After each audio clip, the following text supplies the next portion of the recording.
there's a lot of economics, and you can choose whatever economics suits you, suits your political and policy priors. And you can cherry pick the evidence. And oftentimes our methods are just flexible enough to give you the answer that you want. So I think, yes, economists do have an obligation to do good science and good research, and to have the highest standards in the work that they do. But that's only half the story. I think how their ideas are used is an important part of the story as well. The army developed the atomic bomb, and the atomic bomb was only possible because of development in fundamental physics. So let's make Albert Einstein accountable for it. So we need to be careful in the attribution of responsibility, because there's a long chain from Albert Einstein to the launching of the atomic bomb.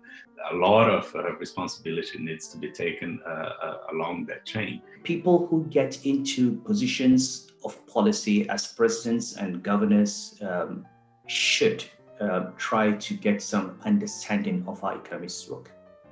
Part of the problem, obviously, is if you don't have a basic knowledge of economics, you've got no choice but just to rely on the advice that's given by professionals and technocrats. How much of that is really economics, and how much of it was politics? How much of it was politicians selecting a certain interpretation of economics that was consistent with their ideological predisposition? Economists should be cautious and careful about the kind of advice they give. They should be free from interest, financial interest with corporations that are affiliated, or businesses or governments. This is a basic ethical responsibility. I'm not sure that economists should be held accountable for all of their predictions, because that would actually give them a lot of flattery and praise for their status in society. I think that that's more than they deserve, for the reason that prediction is not necessarily what economic models is best used for. I think we should have a Hippocratic Oath in economics like we have one in medicine, because there is, in many ways, first do no harm. It's an important starting point. And if you give a diagnosis which leads to real damage, then you should wear the consequences of doing that. Again, using Slev's phrase, they need skin in the game. And if that happened, I think you'd be much more likely to check whether your assumptions made sense or not than they do at the moment. Not unless they're elected into government and hold office as elected members of parliament or government.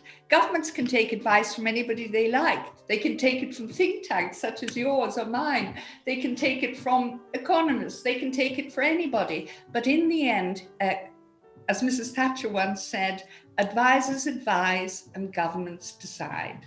The idea that somehow an ideology that extols the market and declares the rights of market actors to radical freedom. This, therefore, absolves those market actors of responsibility for the consequences of their actions.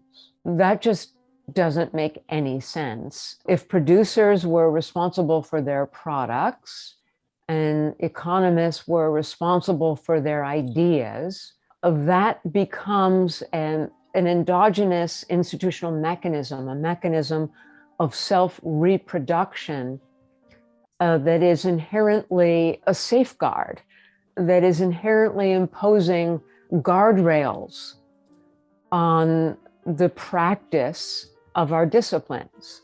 It's absolutely necessary for economists to be held accountable for their advice.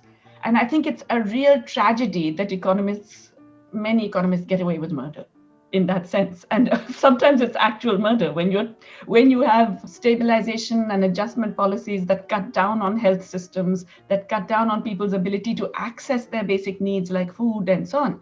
And there are actually people dying because of that. To me, yes, that's indirect murder. The heart of the problem, though, is not actually the issue of accountability, but that economists have a major influence over a wide range of policy issues in a way that has never been the case before. So the homogeneity of people that are involved in policy making, and that economists now prevail, has no doubt had a huge influence on the nature of many policy decisions that have been taken in recent decades. Economists should be held accountable for their advice, but the challenge is how to achieve that.